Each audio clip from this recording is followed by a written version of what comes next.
Hello, in this 5-minute video we're going to be looking at handbell ringing, something which has enjoyed a real surge in interest in recent months. In the Lewisham district we've been holding a monthly handbell training session, and this video really is for people who are starting to think about, well, I can do plain bob minor, what comes next? What's the next stage in the sort of progression ladder? I'm going to try to introduce a few different key principles for handbell ringing, which can then be used to apply onwards to treble dodging methods, to surprise minor and major methods, and that sort of thing. So we're going to introduce a few different key principles using plain minor methods. First of these principles is the idea of starting to think about using the position of the treble to determine what we do in the method. So this is sort of structural, but it's also around listening skills and seeing and hearing where the treble is. Now, the lead end is what we call when the treble is leading, when the treble's in first place, so this red line. And when the treble's at the front, that's the lead end. And the half lead is when we have the treble at the back. Now, moving from plain bob, a really useful next step is starting to look at reverse bob and double bob minor. These really hone listening skills and starting to think a bit about method structure. So both of these methods, just like plain bob, there's lots of plain hunting. In fact, almost all of the time, all the bells are ringing plain hunt, just like in plain bob. And we move through those different positions, coursing 2-3 position, 3-4 position, meeting in different parts of the change accordingly. In reverse bob, rather than having a dodge at the lead end with a bell making seconds and dodges in 3, 4 and 5, 6 as in plain bob, we have a dodge at the half lead instead. So a bell making fifths from the back and bells dodging in 1, 2 and 3, 4, while plain hunting at the lead end. Double bob creates a whole new method by having that dodging at the half lead, just like in reverse bob, as hopefully we can see, like third place bell doing almost exactly the same thing in both methods. But at the lead end, we have a dodge, just like in plain bob.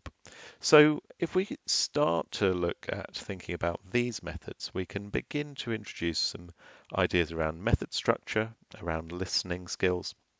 It's quite hard to spot and to hear the half lead, but it's really well worth doing.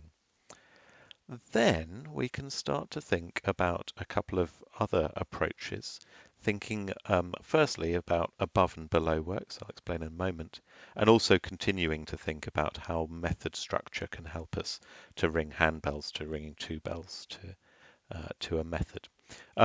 For St Clement's, we introduced the idea, as I was saying, of above and below works. And above the treble, when bells are above the treble, higher in the change than the treble, so look at the start of third place bell or fifth place bell, or quite a lot of sixth place bell, we're ringing plain bob. So there's a dodge at the lead end, but the rest of the time above the treble, we're ringing plain hunt. Below the treble, we've got this new bit of underwork where we have this triple dodge. So we have this kind of sense, particularly if we look at seconds place bell, of the bells getting gradually further apart as the treble hunts up while the two stays on the front and carries on dodging, rather than following the treble up to the back as it would do in plain bob. And this triple dodge is caused by bells coming down from the back and making thirds, as we can see in the grid on the right. Effectively, these bells that are making thirds are sort of ringing some plain hunt on 4 on the back 4 in the back 4 places, while two bells are doing this triple dodge on the front. Really useful for thinking about, we've got this new below work, we have plain bob above, and we're starting to think about how method structure causes the method to fit together. Once we've started to think about method structure, we can begin to think about a little bit of extra complexity. Now, double Oxford has some familiar bits from the sections I was talking about. If we look at the grid, we can see this fifths made from the back and a dodge at the half lead, just like in double bob or reverse bob, and seconds made at the lead end and a dodge here in 3, 4, 5, 6, just like in plain bob or double bob. But we've also got some thirds from the back, like in St Clement's, causing this triple dodge, familiar play spell here, seconds play spell, same as St Clement's, fourth play spell, the same as St Clement's.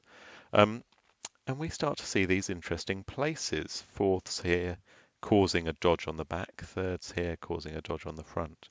Really useful method to start thinking, well, to carry on thinking about how method structure works.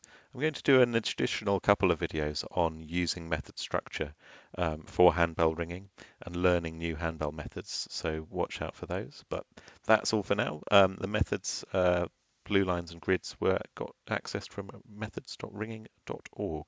Thanks, everyone.